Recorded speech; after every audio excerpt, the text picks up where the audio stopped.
Repenting, reflecting, reasoning, reckoning. The Huddle with paperplusoffice.co.nz. Buy all your office supplies and stationery online now. It is 21 to 6 this evening's Huddle. Josie Pagani and blogger Cameron Slater. Very good evening to you both. Hello. Can I just get an initial first response? I'll start with you, Cam, to the Waitangi Tribunal. And this is just an interim recommendation. It's an interim direction, actually. Let me be very clear on the language. What's your take on it, Cam? Oh, it's a direction that can actually be ignored. And if we look at past Waitangi Tribunal recommendations, they've always been safely ignored. Paul Swain did the same thing back in 2000 with regards to oil exploration. And I think the government's been very clear on what its attitude to this is. They're quite prepared for this to head off to court, and that's likely where will end up sometime later on this year. Josie? Yeah, well, the problem with that, though, Cam, is that John Key said only last week, was it? He said to Tariana Ture that he promised he wouldn't ignore the tribunal findings. So, and as you say, Susan, this isn't a finding. So either he meant that, and in which case the Māori parties stayed where they were and decided they'd got a victory, or he didn't mean it, in which case they are going to go to court and the Māori party is going to have to walk on a point of principle. What he said he would do is he wouldn't legislate to overturn it like Labor did with the foreshore and seabed. No, but this isn't a finding. So as you said, this is really just saying... And let's be really clear. Let's be really clear what it is, because I've actually sat here and waded my way through this 13-page report this afternoon. It's an interim direction. Why they have put it up now is because they're working on a timeline which is relatively quick with the asset sales.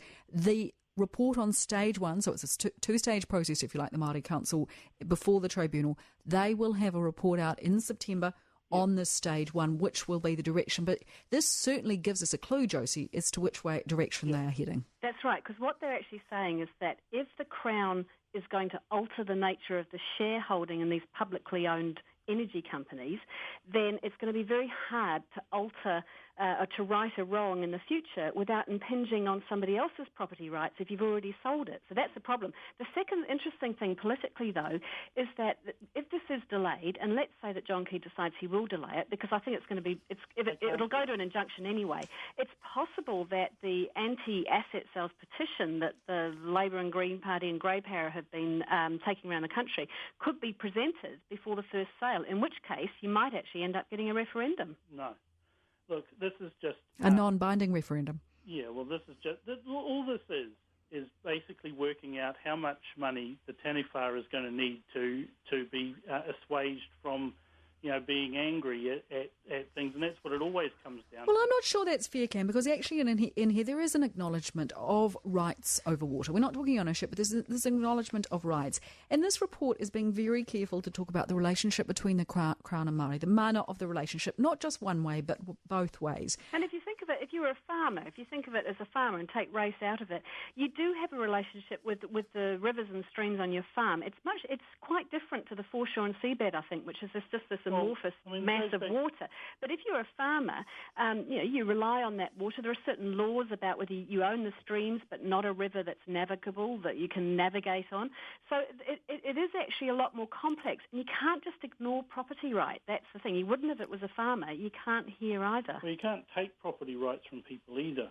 And that's a huge amount of what this is going to be, where you've got massive rivers like the Waikato, and what are they going to do? Stop them running if it doesn't go their way? I mean, it's farcical. Well, no, that is silly. But I'll tell you what is interesting in here as well. And I asked Felix Geiringer, because not being a lawyer, I didn't quite understand it. But essentially, Cameron, what they are saying is, whilst the Waitangi Tribunal is not generally binding, and John Key's comments are absolutely correct, there are parts that are binding, and the land that some of this water goes over, involved with SOEs, could be that they could make a binding recommendation on that. Now, Felix Geiringer made the point they have only done that once, I think, but equally it does mean that perhaps if they wanted to go tough on it, the Waitangi Tribunal could, Cam.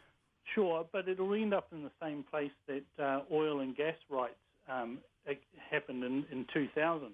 Recommendation came out, said that Maori owned those, and the government of the time, which was Helen Clark's, ignored it and pressed on and said, no, that's not going to happen. You can't. It's just simply not possible.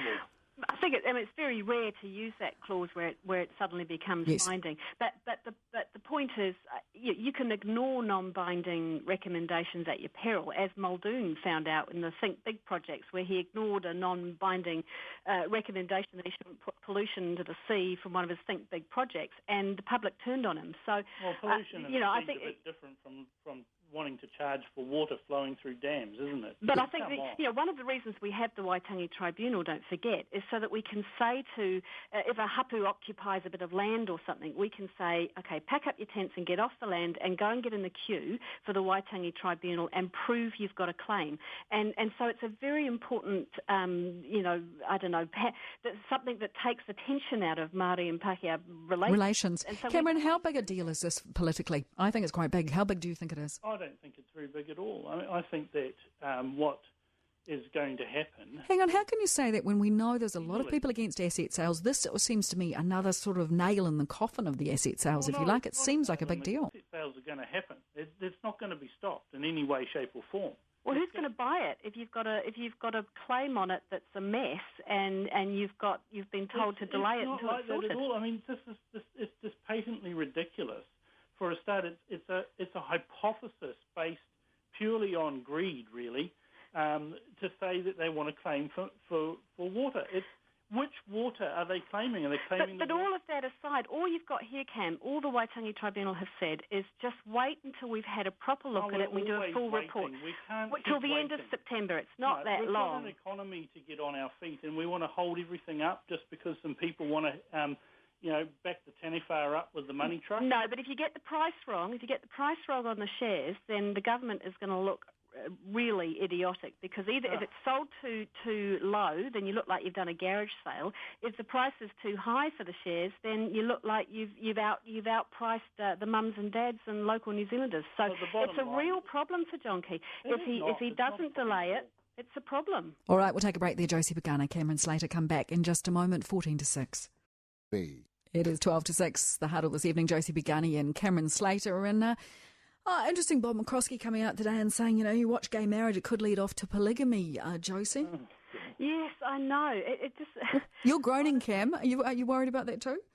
Look, no, absolutely not. Look, I've been a supporter of this legislation for a long, long time. I had a guest post from Louisa Wall on my blog months and months ago. And I've been a firm supporter of basically having equality in our marriage laws. And Bob McCroskey, I've had a sit-down discussion with him over this. I said that his organisation should actually endorse gay marriage, because all of the things, and he's got a big 21 reasons why marriage matters, and every single one of those apply to same-sex couples just as much as anybody else. So I think he's just completely wonky.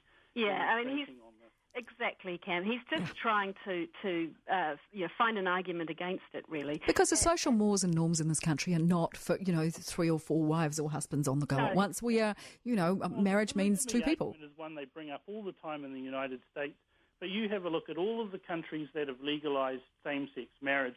Not a single one of those countries has ever legalised polygamy. It's a specious argument. It's intellectually dishonest. And frankly, it should be ignored. Well said. We'll leave that topic right there. So Graham Henry's book, Josie, are you incensed or don't you care? Gay marriage than Graham Henry's book. Oh well, you can. We're going to. The thing about Graham Henry, I suspect that he's really just telling. I mean, I haven't read the book, so I can't be sure of this, but that he's explaining how he felt at the time, and that at the time he looked at it and he thought, God, that looks like match fixing to me. So I don't think he's saying that it definitely was match fixing. I think he's just telling it historically, and he was very disciplined at the time and has been ever since, that he hasn't talked about it. So I think he's getting a bit of a hard going over here, because I think he really is just trying to reveal how he felt about it at the time, which is actually how a lot of us felt about it. And if you're writing a biography, Cam, surely you put it down as it was, how you felt, the fact the man threw up. I mean, it meant a lot to him, obviously. Exactly. I mean, he probably did. He's very particular and scientific about analysing games.